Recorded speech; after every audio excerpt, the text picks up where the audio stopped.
या फॉर्मचे मुख्य 4 भाग पडतात.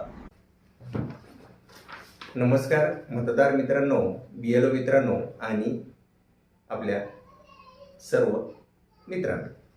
तर बघा, भारत निवडणूक आयोग यांच्यामार्फत आपल्या राज्यात आणि बऱ्याच राज्यात SIR प्रक्रिया सुरू झालेली आहे आणि आपल्यासमोर आलेला आहे BLO मार्फत गणना प्रपत्र म्हणजे EF किंवा इन्युमरेशन फॉर्म. आता हा आपण मागील व्हिडिओमध्ये दाखवला कसा भरायचा, परंतु तरी देखील काही अडचणी, काही छोट्या छोट्या गोष्टी त्याच्यात आहेत ज्या समजून घेतल्या पाहिजेत. तर आपण पटपट त्याच सांगूया.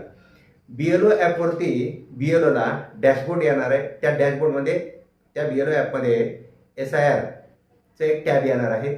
त्या टॅबला क्लिक केलं की एक डॅशबोर्ड येणार आहे. त्या डॅशबोर्डवरती BLOने जाऊन सगळे जे EF फॉर्म आहेत जे त्याला डिस्ट्रीब्यूट करायचे आहेत ते डिस्ट्रीब्यूट करणार आहे तो, आणि डिस्ट्रीब्यूट ट्रॅकरसुद्धा होणार आहे. डिस्ट्रीब्यूट केल्यानंतर तो फॉर्म मतदार भरणार आहे. BLO त्याला सहकार्य करणार आहे फॉर्म भरण्याला, आणि नंतर तो फॉर्म भरून मतदाराची सही वगैरे घेऊन पूर्ण ते सगळं करून तो डिजिटाईज करण्यासाठी, फिल फॉर्म करण्यासाठी BLO घेऊन येणार आहे. आता हा फिल फॉर्म म्हणजे हा फॉर्म कसा भरायचा, मग नंतर BLOला मोबाईलमध्ये सुद्धा हा फॉर्म भरायचा आहे त्याच्या मोबाईलवरून. तर आता बघूया आपण हा फिल फॉर्म कसा भरायचा. पहिले आपल्या हाताने फॉर्म लक्षात आला. फॉर्मचे आपण 4 पार्ट केले होते. पहिला पार्ट जो आहे तो इलेक्शन कमिशनतर्फे नाव, पत्ता वगैरे, फोटो वगैरे सगळं आलेलं आहे. QR कोडसुद्धा आलेला आहे. आता तो झाला आपला पहिला भाग. त्याच्याच आधारावर खाली आता 2 कप्पे आहेत. दुसरा भाग, तिसरा भाग, आणि सगळ्यात शेवटी जो भाग आहे पूर्ण जनरल माहितीचा तो चौथा भाग आहे. हे मागच्या व्हिडिओमध्ये आपण दाखवलं. आता जो दुसरा भाग आहे ज्याच्यामध्ये लिहिलं मागील SIRच्या मतदार यादीतील मतदाराचा तपशील, हा जो तपशील भरायचा आहे तो आपण ज्याचं मॅप केलंय, ज्याचं 2002ला नाव होतं त्याची मॅपिंग झालेली आहे. ती ज्या नावाची मॅपिंग झाली म्हणजे ज्या नावाची मॅपिंग झाली त्याचं जसं नाव होतं 2002ला सेम तसंच नाव त्या ठिकाणी लिहायचं आहे. मतदाराचे नाव 2002चे जे होते ते. मतदार ओळखपत्र क्रमांक जर असेल 2002ला त्याचं काही MT सिरीज वगैरे काय असेल तो नंबर तिथं नमूद करायचा असेल तर. नातेवाईकाचे नाव, त्या मतदाराच्या नातेवाईकाचं जे नाव होतं 2002च्या यादीमध्ये पुढच्या साईडला जे नाव होतं तेच तिथं लिहायचं आहे. खाडाखोड करायची नाही, तेच नाव लिहायचं. नाते, त्याचं मतदाराचं त्या नातेवाईकाचं काय नातं होतं ते नातं तिथं आपल्याला ज्या PDF दिल्या होत्या त्याच्यामध्ये ते नातं उल्लेख केलेलं होतं तेच नातं तिथं लिहायचं. जिल्हा लिहायचा आहे, राज्य लिहायचं, मतदारसंघाचे नाव लिहायचे. जसं की मी आहे अहमदनगर उत्तर, अहमदनगर दक्षिण, काय आमचं 229 230 आहे ते. आता खाली जे नंबर्स आहेत जे आपण मतदाराकडून घेतले होते, मतदारसंघाचा क्रमांक, AC नंबर, पार्ट नंबर आणि सिरियल नंबर, हे 3 गोष्टी आपल्याला त्या राखाण्यात खालच्या टाकायच्या आहेत त्या 2002च्याच चालेल. आणि आता हा जो सेल्फ इन्युमरेशन फॉर्म आहे म्हणजे त्याने जो भरलेला आहे त्याची 2002चीच नावाची डिटेल्स होती. आता त्यालाच खाली जनरल डिटेल जी आहे ती त्याला भरायचीच आहे, आणि ही सगळ्यांना भरायची जनरल डिटेल्स. आता जनरल डिटेल्समध्ये काय आहे बघा, जन्मतारीख विचारलेली आहे, डे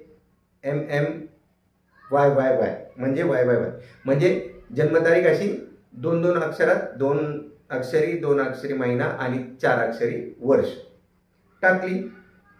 आधार क्रमांक ऐच्छिक आहे परंतु घेतला तर चांगला आहे. आधार क्रमांक घ्यायचा. मोबाईल क्रमांक हा घेतलाच पाहिजे कारण की त्याच्याशी आपल्याला कनेक्ट राहायचं आहे. BLO ॲपला तो नंबर येऊन जाईल. वडिलाचे किंवा पालकाचे नाव, या मतदाराच्या वडिलांचे नाव घ्यायचं आहे. त्याच्यानंतर वडिलांचा किंवा पालकांचा ओळखपत्र क्रमांक, जर आज त्यांच्याकडे ओळखपत्र आहे, EPIC कार्ड, आपलं नवीन EPIC कार्ड जर वडील हयात आहेत तर त्यांच्याकडे असेल तर त्यांचं आजचं EPIC कार्ड इथं टाकायचं जनरल माहितीमध्ये. मग झालं आईचं नाव. मग आईच्या नावाच्या नंतर खाली आहे परत आईचं EPIC कार्ड म्हणजे आजचं EPIC कार्ड, जनरल माहितीमध्ये आजचं EPIC कार्ड. आता बघा EPIC कार्ड टाकल्यावर बऱ्याच जणांना प्रॉब्लेम आला, काय कसं पुढं जात नाहीये, ते व्हेरीफाय करा म्हणते. तर बघा इपिक कार्ड नंबर टाकल्यावर इकडच्या साईडला एक गोल अशी आपली दुर्बीण येते, दुर्बिणीचं चिन्ह येतं. त्या दुर्बीणच्या चिन्हावर क्लिक करायचं. क्लिक केलं की ते व्हेरीफाईड होऊन जातं आपलं ECI नेटवरून. म्हणजे पालकाचं इपिक कार्ड व्हॅलिड झालं, आईचं इपिक कार्ड व्हॅलिड झालं, त्या दुर्बीणला क्लिक करायचं. नाही क्लिक केलं फॉर्म पुढे जात नाही, त्यावेळेस एरर येतो. केलं, पुढे आलं. बघा पती किंवा पत्नीचे नाव लागू असल्यास, जर लागू आहे पतीचं नाव, एखाद्या महिलेचं नावावर मग त्याच्या पतीचं नाव असेल लागू, तर ते टाकायचं. पतीचं आहे, त्यांचे नातेवाईक पती पत्नीच ठेवलं होतं, त्यांचे 2002ला पती पत्नीच नातेवाईक होते ते, त्यावेळी त्यांचे ते लागू असल्यास ती माहिती आहे. आणि पती किंवा पत्नी यांचा ओळखपत्र क्रमांक आजचा टाकला.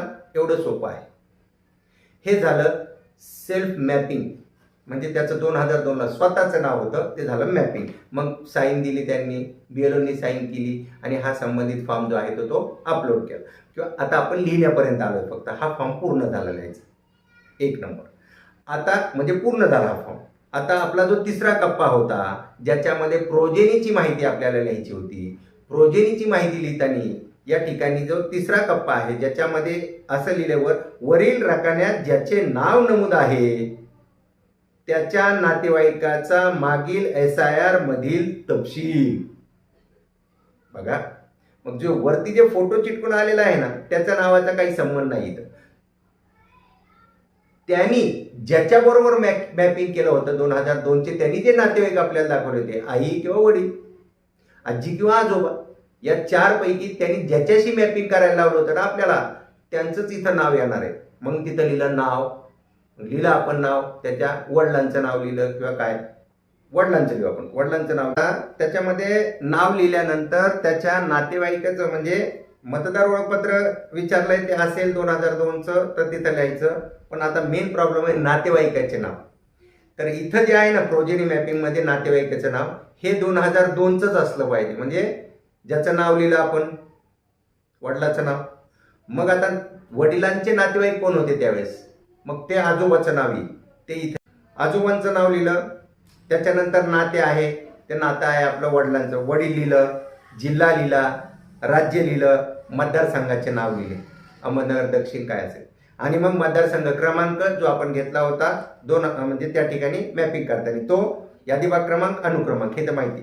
मग आता याची सुद्धा जनरल डिटेल्स आपल्याला भरायची, जी आपण आता मागे सांगितली होती. जनरल डिटेल्स जेवढी आहे ती सगळी, मोबाईल नंबर, जन्मतारीख, मोबाईल नंबर, आधार क्रमांक वगैरे सगळं, आणि मग ते सगळं लिहून घेऊन मतदाराचा त्या ठिकाणी आपल्याला अंगठा किंवा सही घ्यायची, आणि खाली BLOची सही, तारीख आणि सगळे ते फॉर्म आपल्याकडे घेऊन टाकायचं. एक त्यांना द्यायचं आणि एक आपल्याकडे घेऊन आपलं डिजिटलायझेशन करायला